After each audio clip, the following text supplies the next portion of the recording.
Hello বন্ধুরা, কালিম্পং জেলার বেশ কিছু গুরুত্বপূর্ণ তথ্য যেগুলি আইসিডিএস পরীক্ষায় এসে থাকে তার বিস্তারিত বিবরণ তোমরা এখানে দেখতে পাবে। খুবই ইম্পর্টেন্ট। ভিডিওটা ভালো লাগলে লাইক শেয়ার অবশ্যই করে দেবে।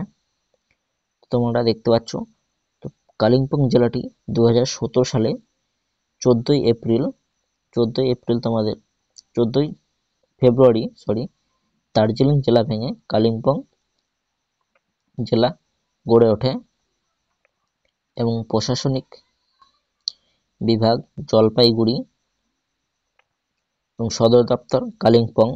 মিউনিসিপ্যালিটি রয়েছে একটি এবং কালিম্পং কমিউনিটি হল রয়েছে 3টি, কালিম্পং 1, কালিম্পং 2 এবং গরুবাথান।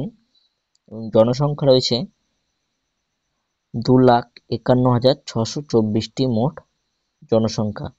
আয়তন 1044.44 বর্গ কিমি রয়েছে মোট আয়তন। গ্রাম পঞ্চায়েত রয়েছে 42টি। দর্শনীয় স্থান রয়েছে নেওড়া ভ্যালি ন্যাশনাল পার্ক 169.89 বর্গ কিমি। ভিডিও ভালো লাগলে লাইক শেয়ার অবশ্যই করে দেবে।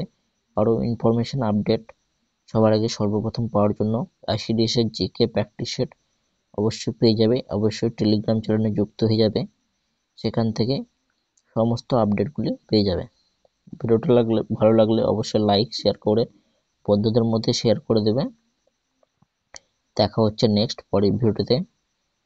পিডিএফ জিকে প্র্যাকটিস সেট সবার আগে সর্বপ্রথম পাওয়ার জন্য চ্যানেলের সঙ্গে অবশ্যই সঙ্গে থাকবে।